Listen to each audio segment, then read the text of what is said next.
In this video for Math 94 or Math 98, I would like to talk about the ideas from homework number 3, sections 8.3 and 8.4, which is about the important topic of factoring polynomials.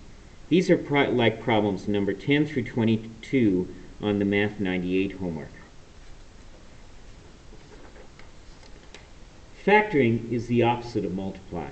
If I walked up to you and said factor 24, what I would be looking for is two numbers whose product is 24, like 1 and 24. That would be one way to factor it. Not particularly interesting. I could also do 2 times 12, or 3 times 8, or 6 times 4. Those are all ways to factor 24. Even minus 1 and minus 24 would work, right?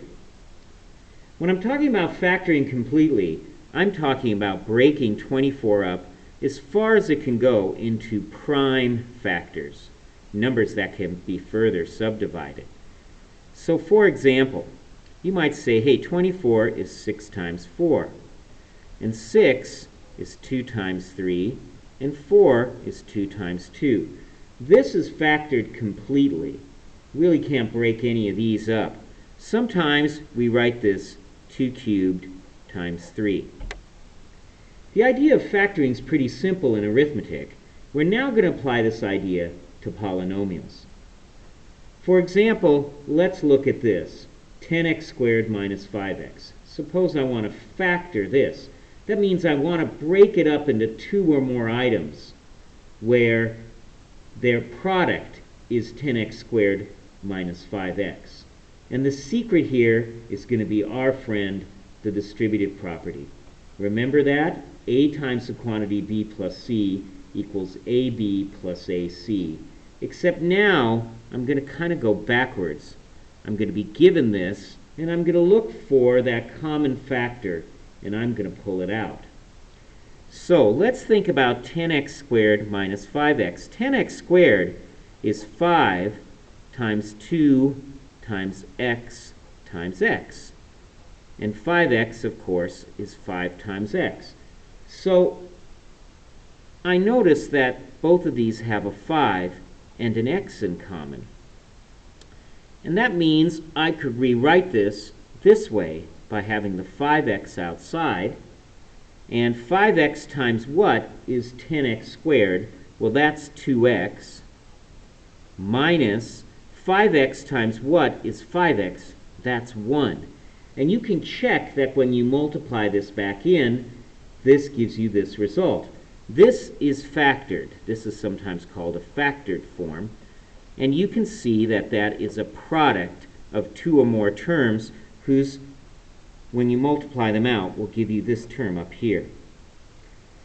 Now, you don't really need to do all of this on your paper. Sometimes you can think in your head by just looking at 10 and 5 and saying, what is the biggest number those two have in common? And x squared and x, I have an x in common there. So let's think about this one, 18x cubed and 12x. What's the largest number that both 18 and 12 can be divided by? That's 6.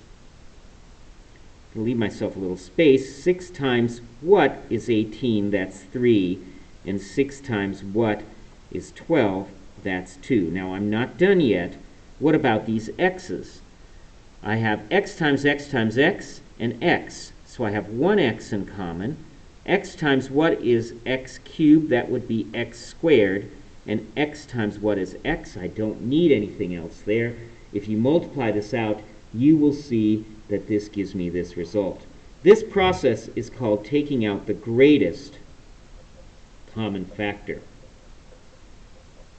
And it's something you should remember in all of your factoring problems.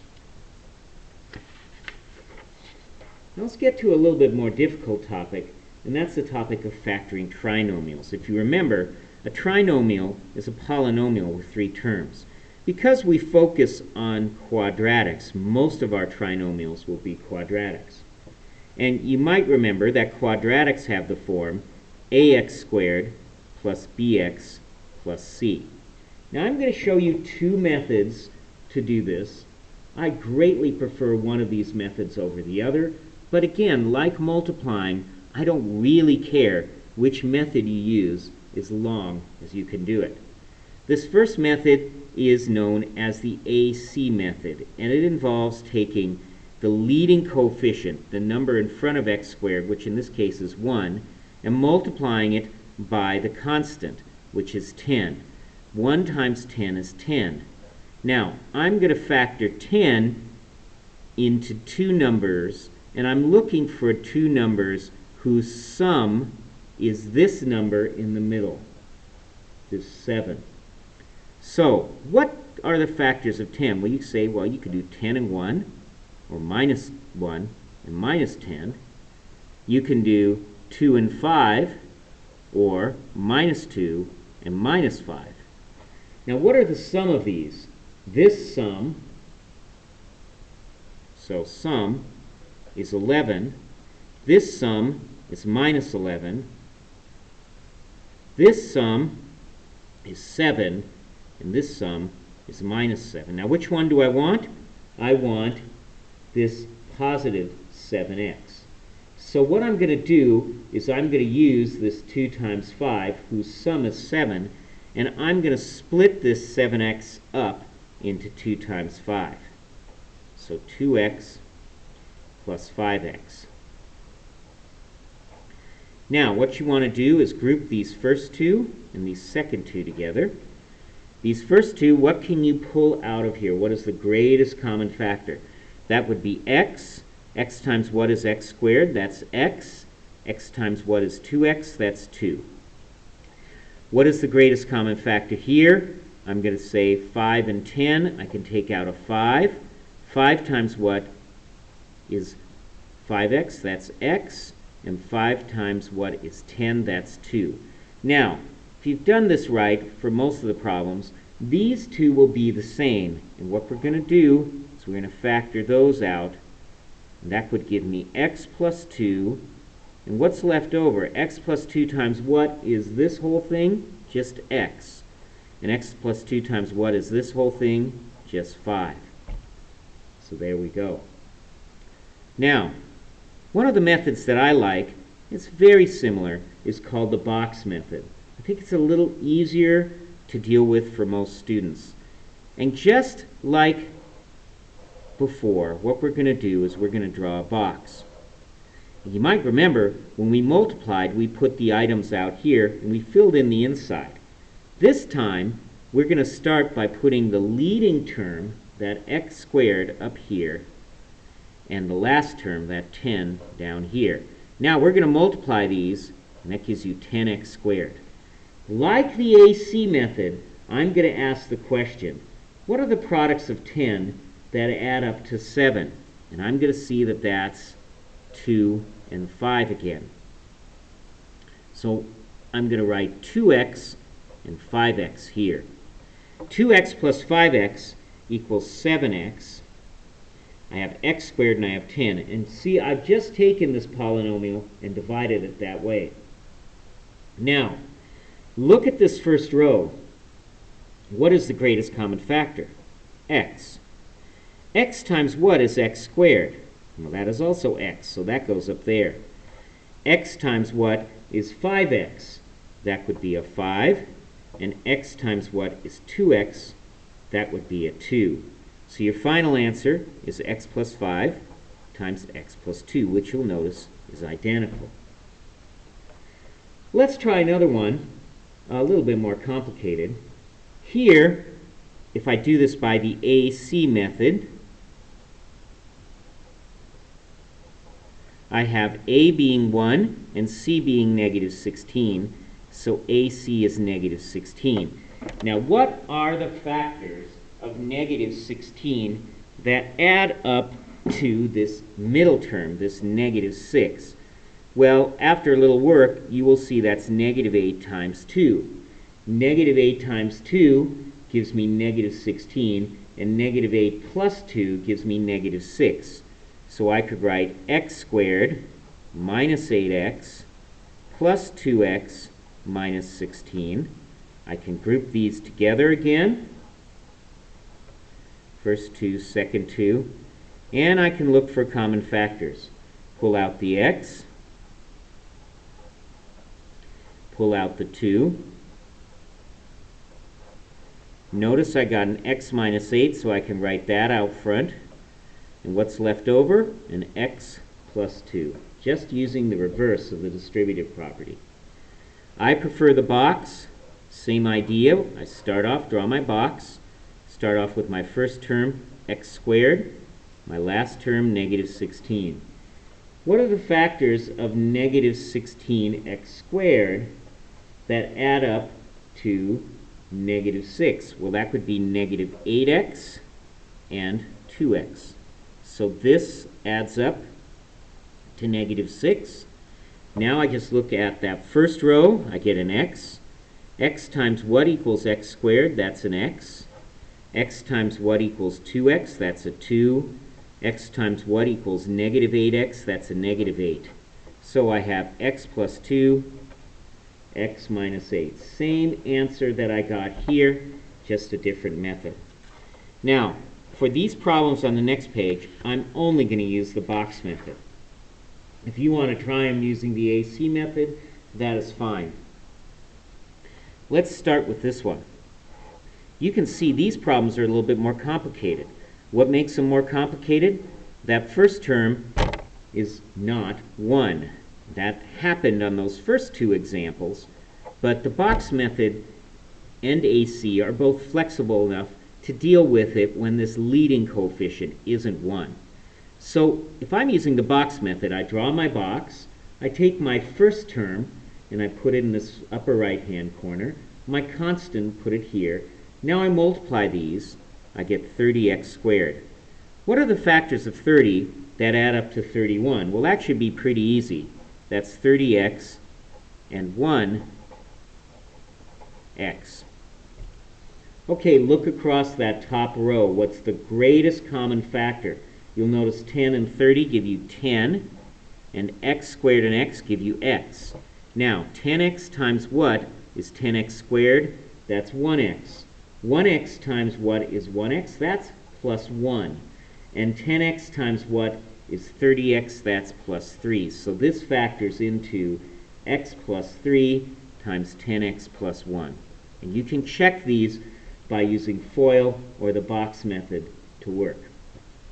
Let's do another one. Maybe a little bit more complicated still. 6x squared and 10. So I put my first term here, my constant here. That gives you 60x squared. What are the factors of 60 that add up to 17? Well, if you think about it for a little while, you might see that's minus 20x and 3x. Minus 20x times 3x gives me minus, well, no, that's not going to work. That one doesn't work. 20 times 3 gives me minus 17, but this is a plus 10. So, is there anything else we can use? Well, we have 15 and 4. We have I don't see a way I'm going to get 20 out of that. Okay, what would be another one? How about, why don't we just change this to a minus 10? If I can't find one, we would say that it's not factorable. But if I change this to a minus 10, that makes it a little bit easier to deal with. In this case, I would have one that would work. Minus 68 squared equals minus 20x times 3x. So that gives me a minus 20x and a 3x. So I changed this problem. That's kind of not fair, but I do want this one to work. I don't want it to be not factorable. If I did change it to minus 10, then this will work fine. Now I can factor out what here? Well, I have a 2 and an x. 2x times what is 6x squared? That's 3x. 3x times what is 3x? That's 1. And 2x times what is negative 20x? That's minus 10. So this is 3x minus 10 times 2x plus 1. Okay, I'd like you to try this one on your own, and then start the video again when you're finished. Okay, I'm going to use my box again. 15x squared minus 6x. Now 15 times 6, you might not be familiar with that, but 15 times 6 is going to give you minus 90. So that's minus 90x squared. What are the factors of minus 90x squared that add up to minus 1?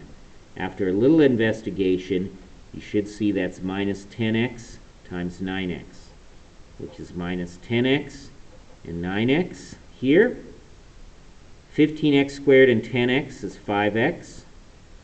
5x times what is 15x squared? That's 3x. 3x times what is 9x? That's 3.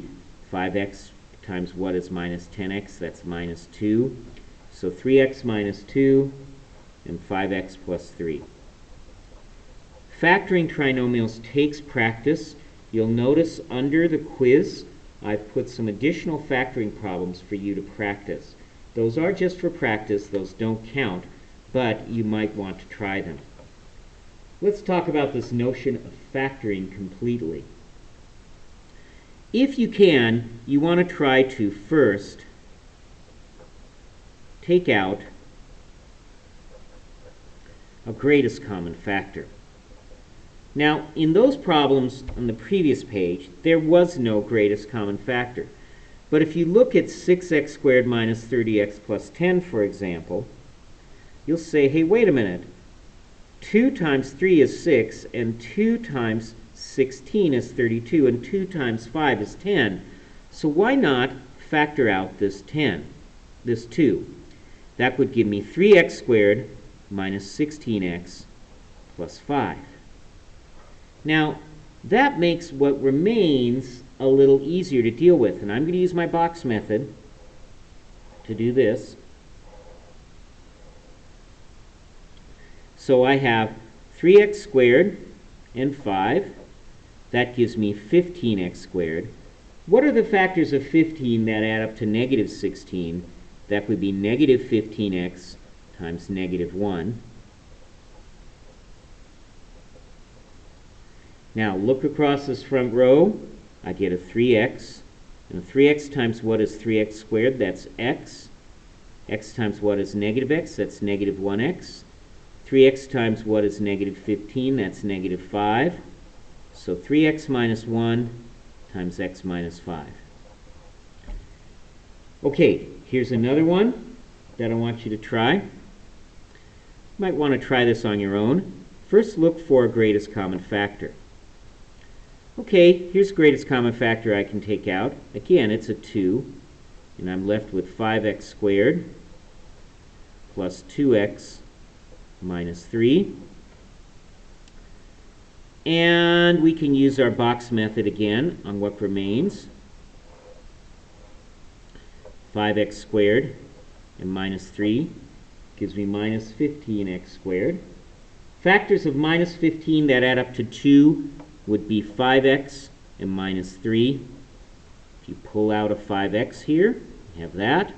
Have an x here, have a minus 3 here, have a 1 here. So it's x plus 1 times 5x minus 3. Now, I need to be careful. In this problem up here, I made a mistake. That 2, I forgot to bring down. I should write that in front, 2.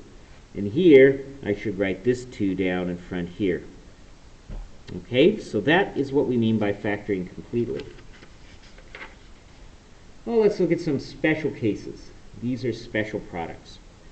Multiply these two together. I'm going to use FOIL. X times x is x squared. Outer gives me plus 3x. Inner gives me minus 3x. And last gives me minus 9.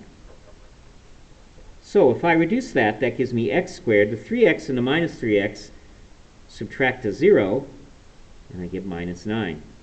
So you'll notice that these two binomials were exactly the same. The only difference was we had a minus and a plus. Well, let's look at this one. X times x is x squared minus 5x plus 5x minus 25. The minus 5x and the plus 5x give me 0 again. Does that work if this number isn't a 1? And the answer is yes. 2x times 2x is 4x squared. This gives me plus 2x, minus 2x, and minus 1. In all of these cases, and again, that 2x and minus 2x add up to 0, and I just have a squared term and a non-squared term. Now, in all these cases, these were identical except for the sign in the middle. And you can generalize this by saying a minus b times a plus b equals a squared minus b squared. And that's called a difference of squares. This is a square, and this is a square. And that's the same idea here. All of these numbers, 9, 25, 4, 1, x squared, are perfect squares. In factoring, which is the opposite from multiplying, we're factoring a binomial. At the previous page, we dealt with trinomials. We want to look for a difference of squares if we can. Now, it might be useful for me to write down a table of squares. So I'm going to start with a number like 1, and I'm going to square it. That gives me 1. 2 squared is 4. 3 squared is 9. 4 squared is 16. 5 squared is 25. 6 squared is 36. 7 squared is 49. I'm just going to keep going here. 8 squared is 64. 9 squared is 81. And 10 squared is 100. The reason I write these down is you should know or be able to recognize these as perfect squares. When I look at this, I notice this is y squared minus 81. The first question I should ask is there any greatest common factor I can take out? And the answer is no. Y squared is a square. 81 is 9 squared. Since y squared minus 9 squared is what I have here, I can use this difference of squares formula and say, hey, look, I've got y squared minus 9 squared, so that's going to be y minus 9 and y plus 9. And I'm done. That is easy peasy as to factor here. Again, this only works for binomials, only if both of these are squared, and only if I have a minus sign in between. If this were a plus sign, I can't factor it. It works when you have something more complicated than just y squared. 25x squared is 5 times 5 and x times x. And 36 squared is 6 squared.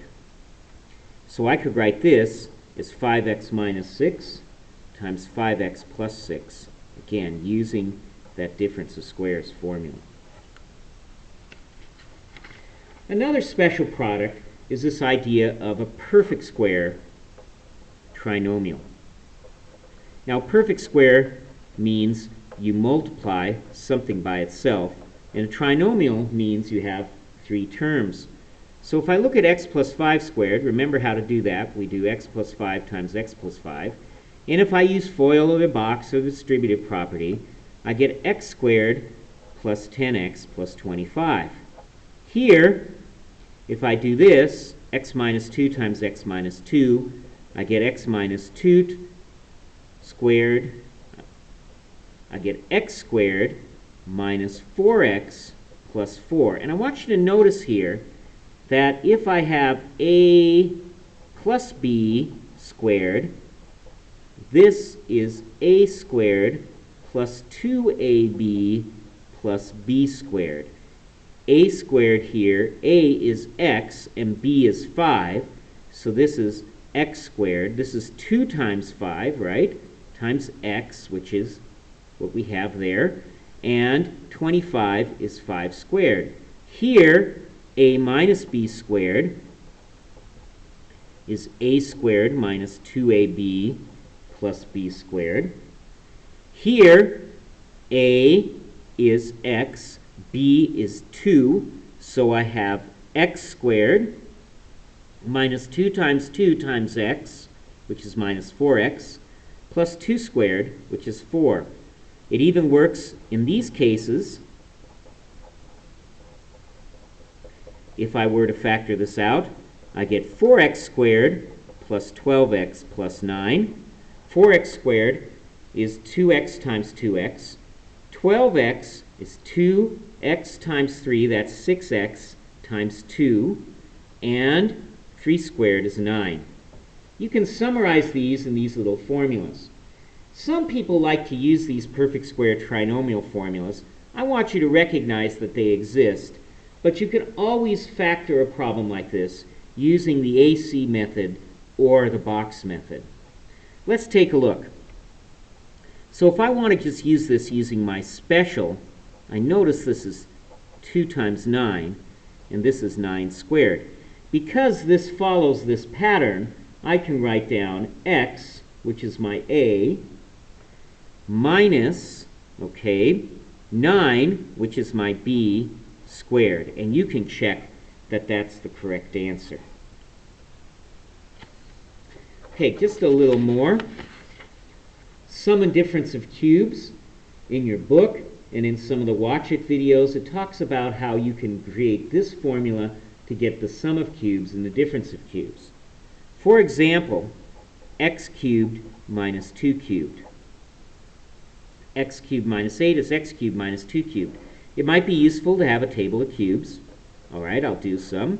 1 cubed is 1, 2 cubed is 8, 3 cubed is 27, 4 cubed is 64, 5 cubed is 125. It's pretty rare when you go above that. 6 cubed is 216, but you can keep going. I look at this binomial, and if I'm asked to factor this, I notice this is not a difference of squares, because that's not a square. Neither is 8, but it is a difference of cubes. So I'm going to apply this formula. X cubed minus 2 cubed is the same as a cubed minus b cubed. And that's going to be a minus b times a squared plus ab plus b squared. And yes, you do have to know these. So that's going to be, in our case, a is x, and b is 2, so that's x minus 2. X squared plus 2x plus b squared is 2 squared, or 4. So that's how that works. In this one, I'm going to use the difference sum of cubes formula. And here I have 8. 8 is a perfect cube, 2 cubed. And 125. 125 is a perfect cube, 5 cubed. So here I'm going to have 2 cubed y cubed plus 5 cubed. And I have a cubed plus b cubed. And I'm going to write down my formula. It's a plus b, a squared minus ab plus b squared. Here, a is 2y and b is 5, because I have 2y cubed, both of those being cubed. So that gives me 2y here, and 2y here, and 2y here. And b is 5. I'm going to put plus 5. And I'm going to have this 5 times that, and have this 5 squared. Now let's just clean this up. 2y plus 5. 2y squared is 4y squared, minus 10y plus 25. So there you go. Those are very difficult problems. They don't show up very often, but you still should know them. To summarize, I'd like to give you a guide to factoring to end here. The first thing you should do is remove a greatest common factor if possible.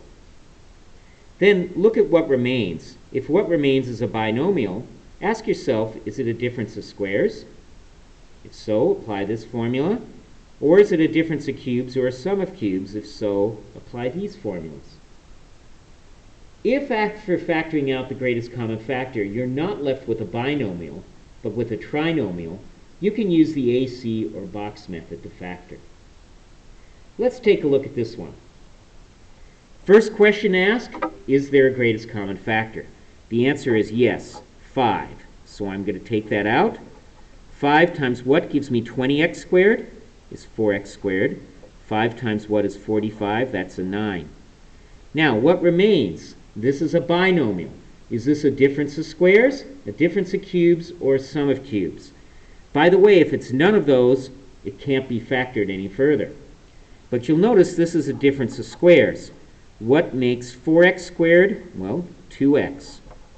And what makes 9? 3 and 3. And I'm going to do minus and plus.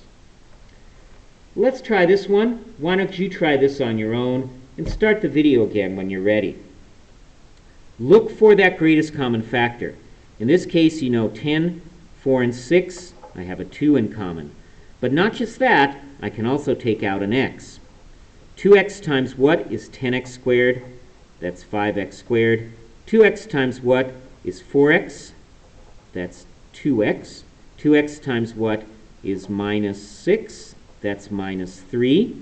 So if you look at this, you say, boy, I'm going to factor that. And I'll let you factor this by any method you want. Okay, you can see, after working just a little bit with this, that that's my factorization. I hope you have found this video useful.